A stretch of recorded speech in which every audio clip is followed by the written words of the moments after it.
नमस्कार दोस्तों, स्वागत है आपका वनडे एग्जाम सेंटर में। दोस्तों, आज के वीडियो में हम लोग राजा महेंद्र प्रताप विश्वविद्यालय अलीगढ़ के बीए 5th सेमेस्टर हिस्ट्री के दूसरे पेपर जिसका नाम है हिस्ट्री ऑफ मॉडर्न वर्ल्ड उसको सॉल्व करेंगे और जानेंगे कि किस प्रश्न का कौन सा उत्तर सही होगा। हम लोग जिस पेपर को सॉल्व करने जा रहे हैं वह 2023-24 का है और उसका बुकलेट सीरीज है सी। चलिए बिना देर किए जानते हैं कि किस प्रश्न का कौन सा उत्तर सही होगा। आपका पहला प्रश्न है, अमेरिका की खोज किसने की? किसके द्वारा अमेरिका की खोज की गई थी? कोलंबस के द्वारा की गई थी। तो पहले का ए ऑप्शन आपका सही हो जाएगा। दूसरा प्रश्न है, किसने भूकेंद्रीय सिद्धांत का प्रतिपादन किया? भूकेंद्रीय सिद्धांत का प्रतिपादन किसके द्वारा किया गया था? टालमी के द्वारा किया गया था। तो दूसरे का ए ऑप्शन आपका सही हो जाएगा। तीसरा प्रश्न है, फ्रांसीसी क्रांति के समय फ्रांस का राजा कौन था? लुई 16वां था। तो तीसरे का आपका सी ऑप्शन सही हो जाएगा। आगे बढ़ते हैं, चौथा प्रश्न देखते हैं। 1769 में भाप के इंजन का आविष्कार किसने किया? चौथे का ए ऑप्शन सही हो जाएगा, जेम्स वाट के द्वारा किया गया था। आगे बढ़ते हैं, पांचवा प्रश्न है, द सोशल कॉन्ट्रैक्ट नामक पुस्तक किसने लिखी? किसके द्वारा द सोशल कॉन्ट्रैक्ट नामक पुस्तक की रचना की गई थी? रूसो के द्वारा की गई थी। तो पांचवें का सी ऑप्शन आपका सही हो जाएगा। आगे बढ़ते हैं, छठा प्रश्न है, अमेरिकी स्वतंत्रता संग्राम के समय इंग्लैंड का शासक कौन था? तो छठे का आपका सी ऑप्शन सही हो जाएगा। जॉर्ज तृतीय जो था वो अमेरिकी स्वतंत्रता संग्राम के समय इंग्लैंड का शासक था। सातवां प्रश्न है, द स्पिरिट ऑफ लॉज नामक पुस्तक किसने लिखी? सातवें का आपका ए ऑप्शन सही हो जाएगा, मॉन्टेस्क्यू के द्वारा यह पुस्तक लिखी गई थी। आठवां प्रश्न है, नेपोलियन ने किस वर्ष स्वयं को फ्रांस का शासक घोषित किया? नेपोलियन ने किस वर्ष स्वयं को फ्रांस का शासक घोषित किया था? तो आठवें का सी ऑप्शन सही हो जाएगा, 1804 ईस्वी। नेपोलियन ने 1799 से लेकर के 1799 से लेकर के 1804 ईस्वी तक प्रथम काउंसिल के रूप में शासन किया था। उसके बाद 1804 ईस्वी में इसने खुद को फ्रांस का शासक घोषित कर दिया था। तो सी ऑप्शन आपका आठवें का सही हो जाएगा। नौवां प्रश्न है, सर्वप्रथम सांस्कृतिक पुनरुत्थान कहां प्रारंभ हुआ? इटली में प्रारंभ हुआ था। तो नौवें का बी ऑप्शन आपका सही हो जाएगा। आगे बढ़ते हैं, 10वां प्रश्न है, पुनर्जागरण का शाब्दिक अर्थ होता है? 10वें का भी सी ऑप्शन सही हो जाएगा। पुनरुत्थान या पुनर्जन्म पुनर्जागरण का शाब्दिक अर्थ होता है। 11 नंबर प्रश्न है, पुनर्जागरण की वैचारिक पद्धति में मुख्य तत्व कौन सा है? डी ऑप्शन सही हो जाएगा। मानववाद जो है पुनर्जागरण की वैचारिक पद्धति में मुख्य तत्व होता है, यानी पुनर्जागरण का जो मुख्य तत्व है वह मानववाद है। तो 11 का डी ऑप्शन आपका सही हो जाएगा। 12 नंबर प्रश्न है, पुनर्जागरण का प्रमुख कारण था? पुनर्जागरण का प्रमुख कारण क्या था? तो यहाँ पर 12 का डी ऑप्शन आपका सही हो जाएगा। व्यापार का उदय जो है पुनर्जागरण का सबसे प्रमुख कारण था।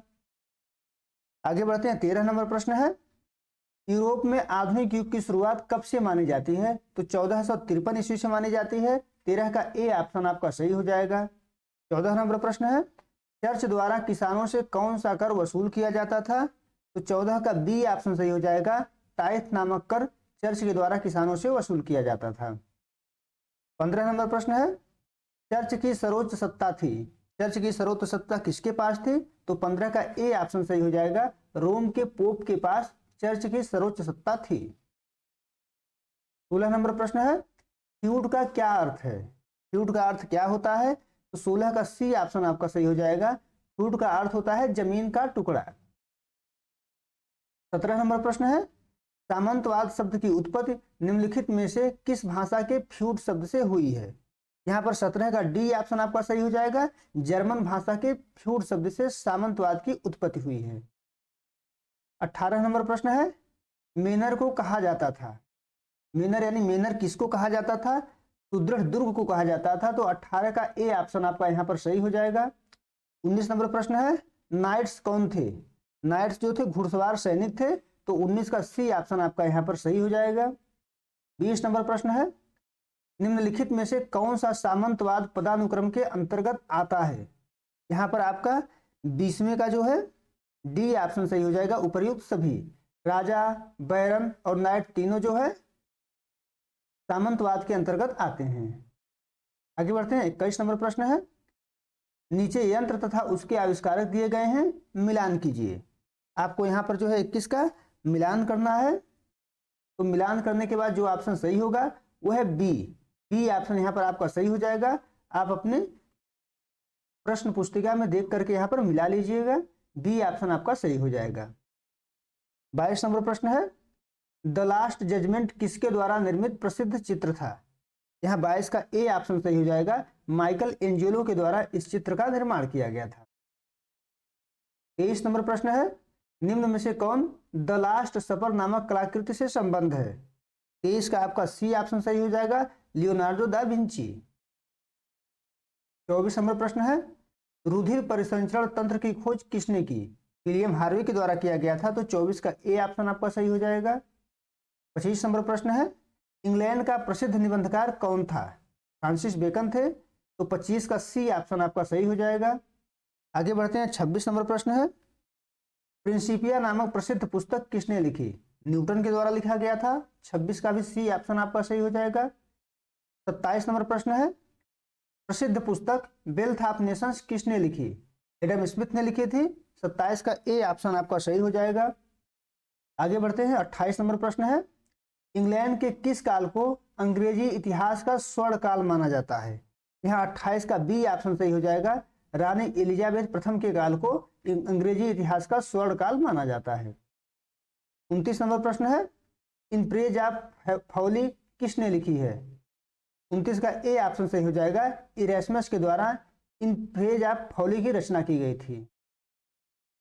30 नंबर प्रश्न है, किसको आधुनिक अंग्रेजी के पिता के रूप में जाना जाता है? आधुनिक अंग्रेजी के पिता के रूप में किसको जाना जाता है? तो चौसर को जाना जाता है। 30 का बी ऑप्शन आपका सही हो जाएगा। 31 नंबर प्रश्न है, मार्टिन लूथर किस देश से संबंधित था? तो मार्टिन लूथर जो थे जर्मनी से संबंधित थे।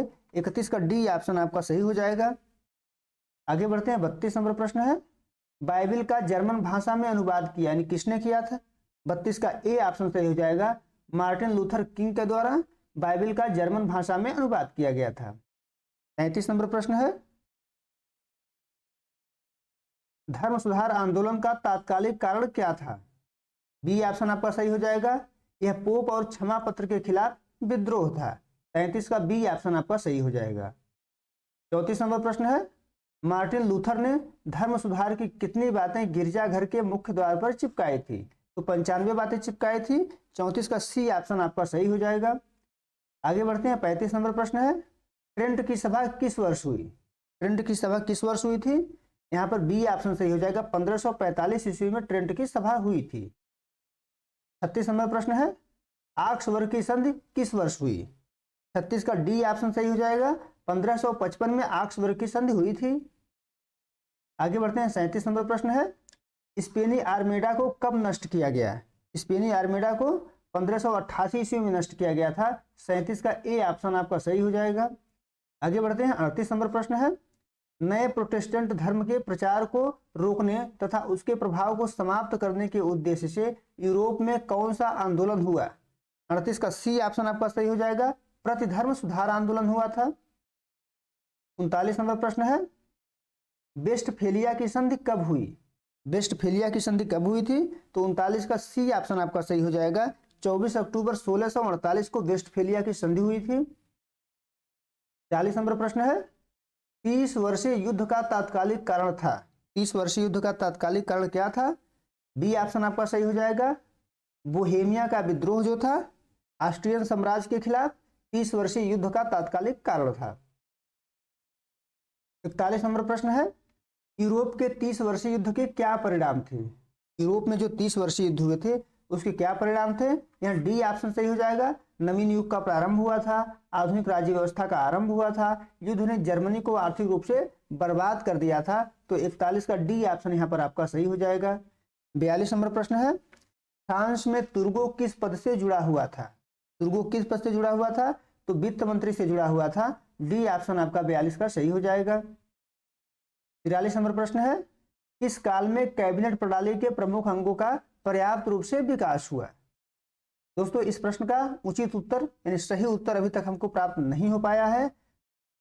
डी ऑप्शन को अभी तक हम मान के चल रहे हैं। डी ऑप्शन यानी हैनोवर काल में कैबिनेट प्रणाली के प्रमुख अंगों का विकास हुआ होगा। लेकिन अभी ये हमारे तरफ से कंफर्म आंसर नहीं है, इस प्रश्न को हम छोड़ करके आगे बढ़ रहे हैं। 44 नंबर प्रश्न है, इंग्लैंड में स्टुअर्ट वंश का प्रथम शासक था। कौन जो है स्टुअर्ट वंश का प्रथम शासक था? तो 44 का सी ऑप्शन सही हो जाएगा, जेम्स प्रथम। 45 नंबर प्रश्न है, वैभवपूर्ण क्रांति के समय इंग्लैंड का शासक कौन था? यहाँ 45 का सी ऑप्शन आपका सही हो जाएगा, जेम्स द्वितीय। आगे बढ़ते हैं। 46 नंबर प्रश्न है, इंग्लैंड के किस शासक को बंदी बनाकर 1649 ईस्वी में मृत्युदंड दे दिया गया? 46 का बी ऑप्शन आपका सही हो जाएगा, चार्ल्स प्रथम।